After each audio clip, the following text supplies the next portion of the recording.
3차 시수업 시작하러 가보겠습니다. 이번 시간은 모금회에서 일반적으로 평가에 적용하는 내용에 대한 이야기들을 가볍게 이야기 한번 해보는 시간입니다. 그래서 너무 그러니까 교재에 있는 내용들을 그냥 읽어보신다라고 아니면 한번 그러니까 한다라고 생각해 보시면 될 것 같아요. 저도 놓치고 있는 부분도 있었고 모금회 사업에 너무 익숙해 있다 보니까 이거는 직원들한테도 그러니까 전달하는 부분이 쉽지 않았던 부분도 있었던 것 같습니다. 그래서 최근에는 제가 직접 계획서를 짜는 것이 아니라 직원들이 어, 본인들이 이제 의견들, 내용들 고민해서 각 기관마다 그 내용들을 가지고 올라오는 최근에 보면 지금 저희 그 기관차가 빗김에 비 많이 왔을 때 뭐 침수가 되어서 어, 차가 꼭 필요한데 차가 지금 운행이 안 되는 운행 중단 상태입니다.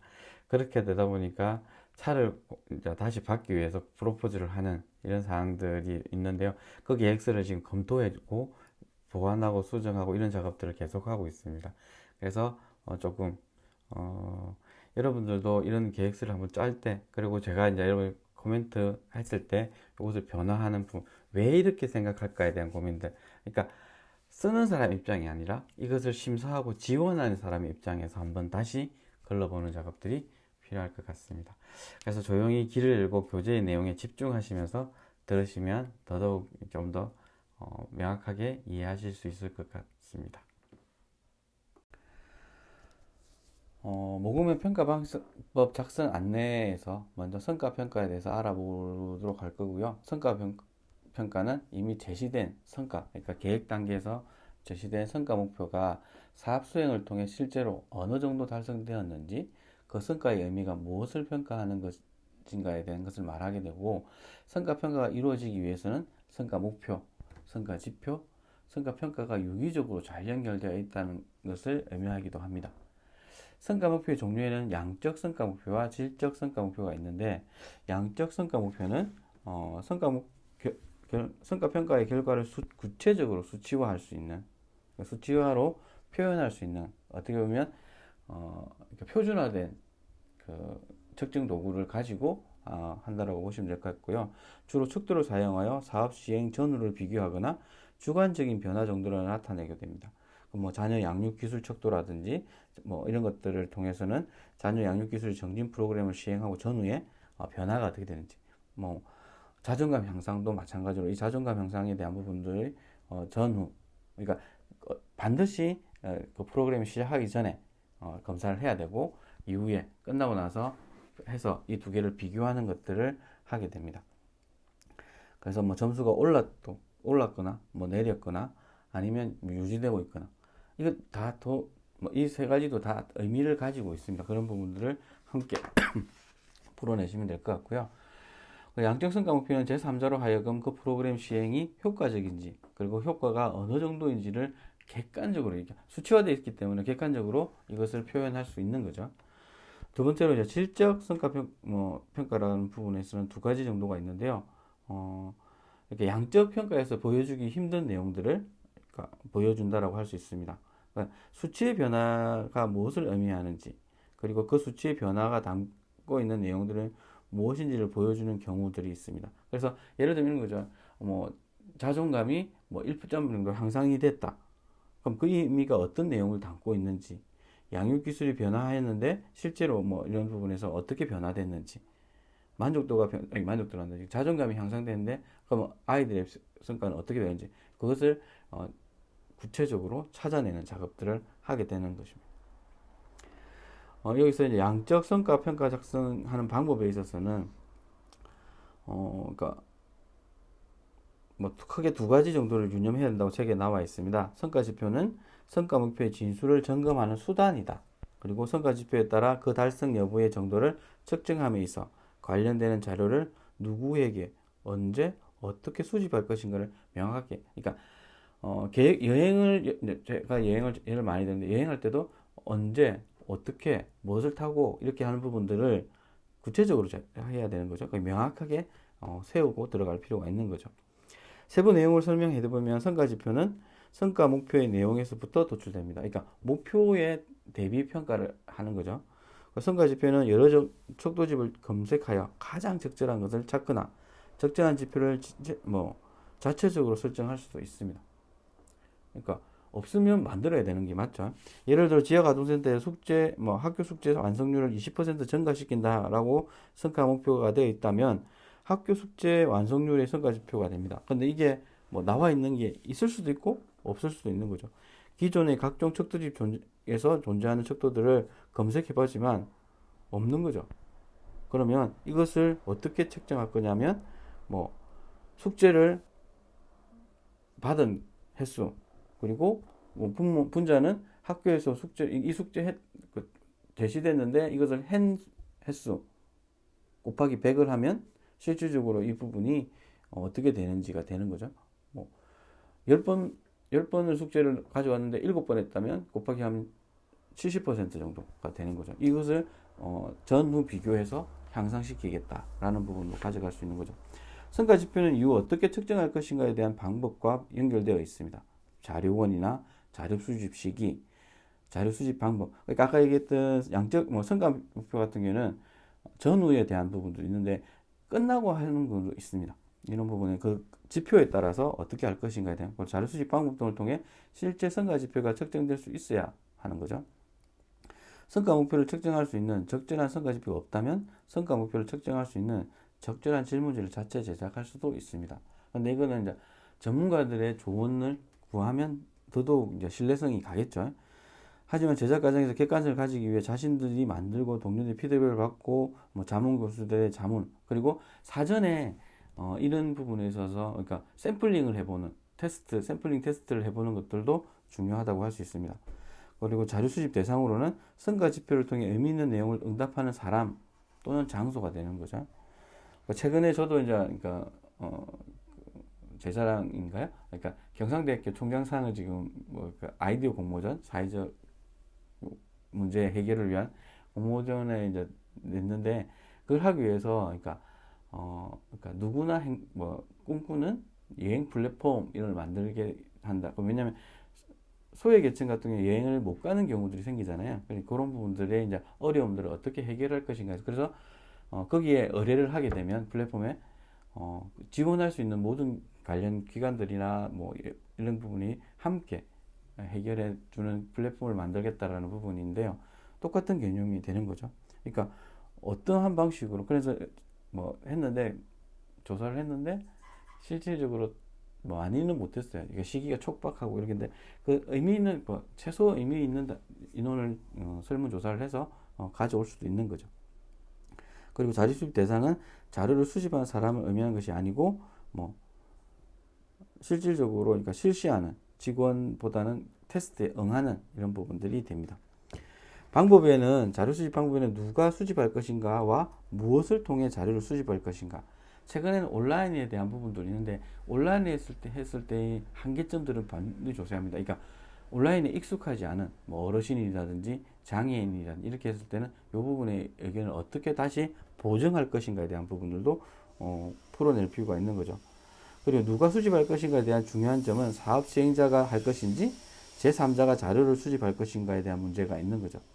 담당자가 이 사업을 제일 잘 알지만 응답자가 왜곡된 응답을 할 수 있는 거죠. 왜냐하면 그러니까 내한테 잘 보이기 위해서 그러니까 있죠. 그런 부분에 있어서 설문에 왜곡이 생길 수도 있는 거죠. 그래서 제3자가 공정하게 자료를 수집하는 부분의 장점도 활용할 수가 있는 거죠.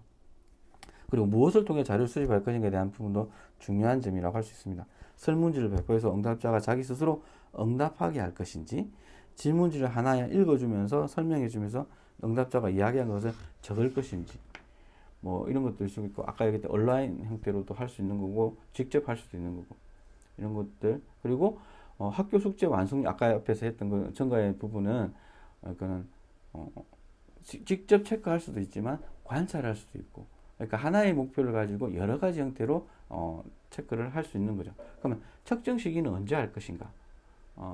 에 대한 부분은 가장 중요한 사전 사후하는 게 제일 좋습니다. 왜냐하면 비교할 수 있는 것들이 생기니까. 만약 초기값 설정을 위해 사전 검사를 한다면 사업을 본격적으로 시행하기 전, 그러니까 OT 할 때 하면 좋겠죠. 사업 참여자에게 반드시 사전 검사 시행이 필요하게 된다. 사업을 하다가 보면 사전감 없이 프로그램 수행하면 초기값을 잡아내지 못해서 비교하기 위해서 결과를 만들어내지 못하는 경우들이 생기죠. 그리고 이제 질적 평가에 대한 부분들을 보면 질적인 방법을 통해 성과 달성을 정도를 그리고 의미를 찾아내는 것들을 말합니다. 여기 종류에도 양적인 성과에 대한 부분들이 이제 있는데 의미를 어떻게 찾아낼 것인가. 성과 평가에 따른 결과가 간단한 수치로 나타나게 됩니다. 예를 들어 자녀 양육기술 척도에서 사전하면 아까 앞에서 이렇게 변화치가 0.8로 나타났다. 그럼 이게 어떤 의미를 가지는지 해석할 수 있어야 되고 수업 수행한 사업이 의미가 있었다면 어떻게 평가할 것인가 라는 부분들도 그러니까 사전에 준비해 놓으면 좋죠. 그러면 나중에 이제 평가한다고 헤매지 않아도 되는 부분이 생깁니다. 하지만 사업 수행이 성공적이었다, 유의미한 의미 변화가 있었다 하더라도 도대체 이게 무슨 의미를 가진다를 해석해내지 못하면 곤란한 부분이 생기는 거죠. 그리고 그 질적 성과를 통해 실제 당사자들에게 어떤 삶의 변화를 나타나는지, 그 삶의 변화가 자신에게 어떤 의미로 다가오는지에 대한 내용을 이끌어내는 제3자의 그래서 보여주는. 그러니까 문제는 프로그램 담당자도 이 내용에 대한 부분을 이해해야 되지만 참여자 또한 이걸 통해서 이 의미가 어떤 의미를 가지고 있고 그렇기 때문에 함께 평가의 작업에 참여해야 될 부분이 있는 거죠. 근데 이제 양적 성과 평가가 어려운 경우들도 있습니다. 점수로 나타내거나 예 아니로 대변하는 양적 성과 평가 방식으로는 사업의 성과를 정확하게 보여주기 어려울 때도 있다. 이럴 때 질적 평가를 사용한다. 예를 들어 보면 중학생들이 진로 탐색 지원 프로그램을 운영한 후에 진로를 설정했다는지에 대한 여부를 물었을 때 10명 중 2명만 진로를 설정하고 8명은 아직 진로를 설정하지 못했다면 이 프로그램은 실패한 프로그램인가 라는 문제를 제기할 수 있습니다. 즉 진로 설정 여부에 따라 진로 설정 청소년 수요를 따진다면 그렇게 성공적이지 않죠. 20% 정도밖에 안 됐으니까. 근데 이 진로 설정 여부에 대한 부분도 있고 나머지 8명은 어떤 상태인지 애매해지잖아요. 왜냐하면 결과적으로 예 아니오로만 답했기 때문에. 그러면 이때 8명을 인터뷰한다든지 그러면서 그 친구들의 변화에 대한 부분들을 읽어내는 작업들을 함께 병행할 수 있는 거죠. 그리고 그 속에서 설명에 대한 부분 그리고 표정 이런 것들을 읽어내면서 아이들이 모호하지만 이렇게 하면 나도 진로를 찾을 수 있겠다 라고 할 수 있는 거고 전혀 프로그램을 했지만 전후 변화가 없는 친구들도 분명히 존재를 하게 됩니다. 그러면 다 이런 친구들한테는 사전 과정들을 어떻게 더 했으면 좋겠다 이런 것들도 챙기면 좋겠죠. 그러므로 질적 성과 평가에서는 양적으로 평가하기 어려운 대상, 장애인이라든지 치매가 있으시든지 그럼 사업 내용에 대해 질적으로 그 내용을 측정함으로써 보이지 않던 성과들을 찾아내는 작업들이 중요하다고 할 수 있는 거죠. 이러한 작업은 기존의 양적으로 나타내는 것만 전통적으로 성과 평가 왜냐 쉽잖아요. 그런데 그 넓은 의미로 해서 보이지 않는 물 밑에 있는 내용들을 체크할 수 있다라는 의미를 가질 수 있습니다. 그리고 질적 성과 평가의 수행 방법에는 크게 3가지 정도를 제한을 하고 있는데 가장 큰 게 인터뷰입니다. 그러니까 면담, 면접 이렇게 하면서 사업 참여자에 대해 인터뷰를 실시하여 프로그램 참여를 통해 실제 자신의 달라진 삶에 대해 이야기를 하는 이야기를 그 속에서 바로바로 찾아낼 수 있지만 이야기한 녹취록을 보면서 이렇게 처음에는 부정적인 단어들이 많았다면 그 진행하면서 이런 부분에서 긍정적인 변화들을 읽어내는 그러니까 질적 성과 평가를 하기 위해서는 담당자의 역량도 조금 높아야 되겠죠. 두 번째는 참여 관찰입니다. 프로그램이 진행되는 사회복지 실천 현장에 직접 참여해서 관찰하는 걸 통해서 이것을 종합적으로 파악해내는 작업들을 말하고요.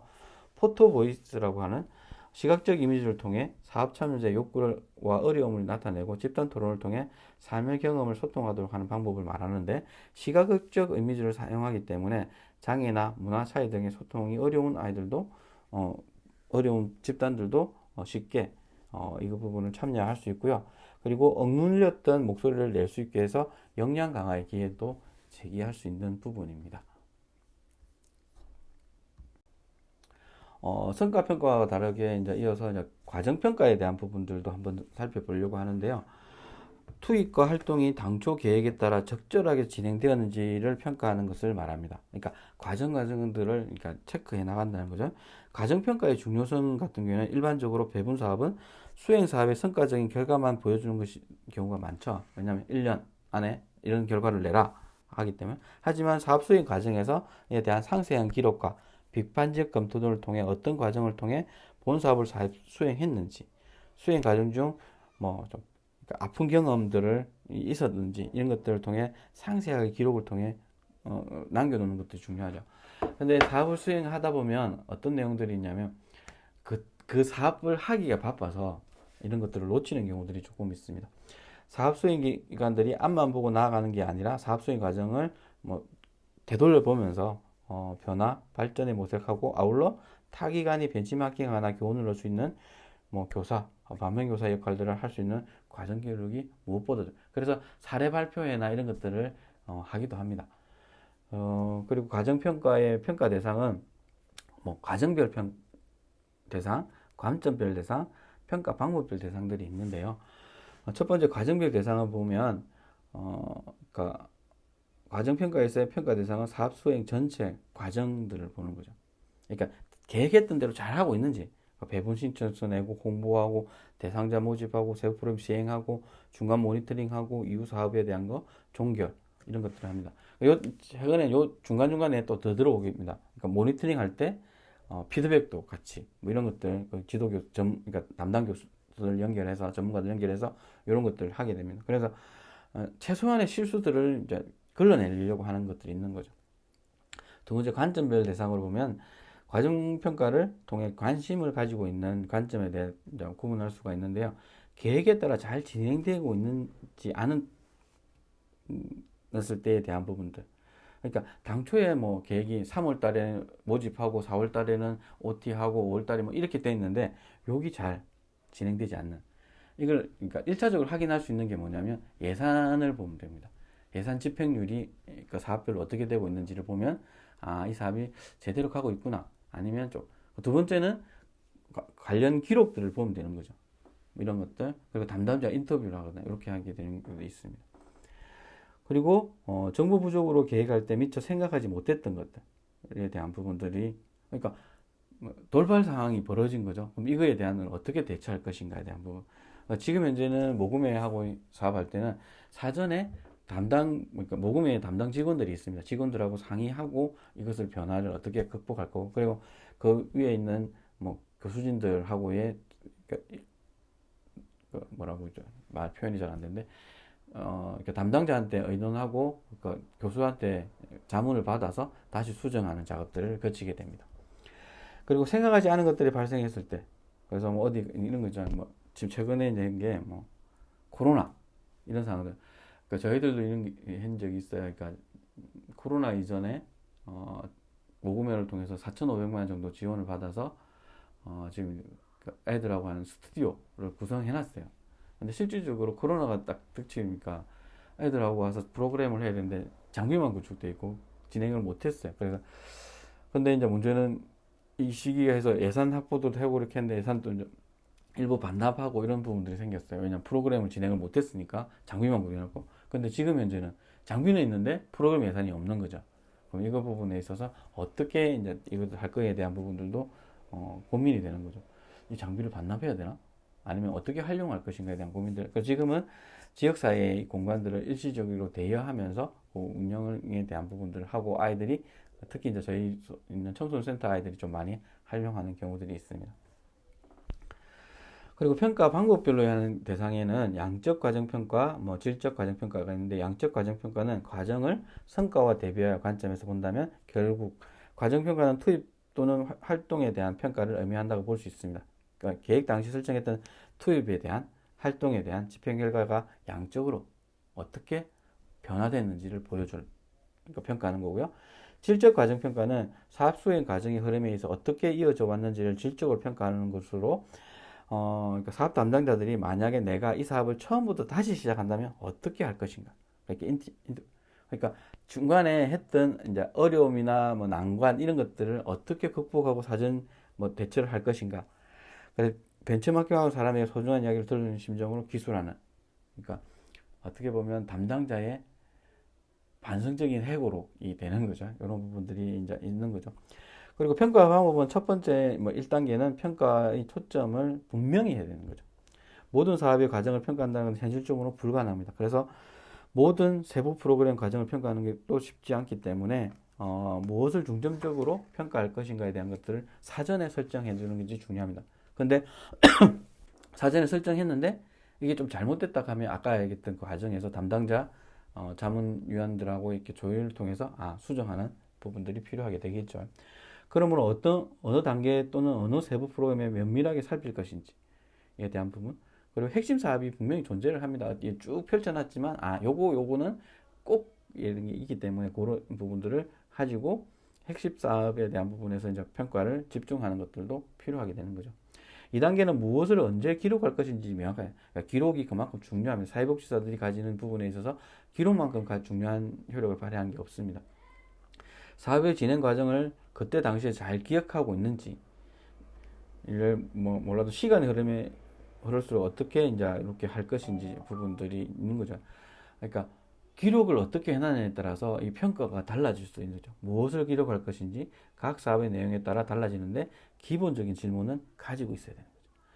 무엇이 진행되었고 무엇을 진행하지 못했는지에 대한 질문, 성공적이었다면 긍정적인 의미를 지고 있는 자평할 수 있는 게 뭐고 그 근거가 뭔지, 근거가 중요합니다. 그리고 아쉬운 점은 뭔지, 그리고 다시 그 과정을 진행한다면 어떻게 다시 바꿔서 진행해보고 싶은지, 이런 것들이 있는 거죠. 3단계는 매월 또는 두 달, 심지어는 분기마다 진행하는 사업을 기록하는 경우도 있습니다. 그러니까 평가하는 거죠.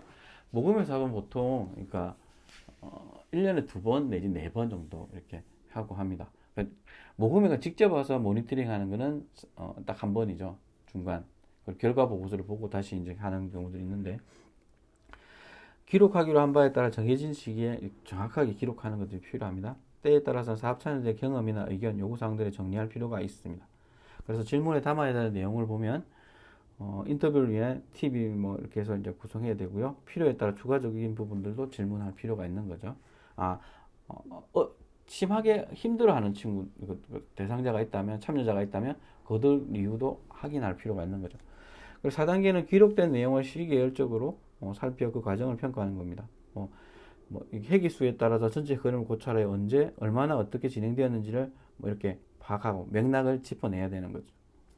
다시 진행한다면 어떻게 이제 수정할 것인지, 이런 것들을 벤치마킹하는 기관들한테 자세히. 왜냐하면 이게 공공의 예산, 후원금에 대한 부분을 하고 있기 때문에 우리 기관만 잘한다 이게 아니라 이걸 어떻게 지역 사회로 확산할 건가에 대한 고민들을 담고 있기 때문에 그 부분에 대한 고민들도 함께 하는 게 중요하다 할 수 있을 것 같습니다.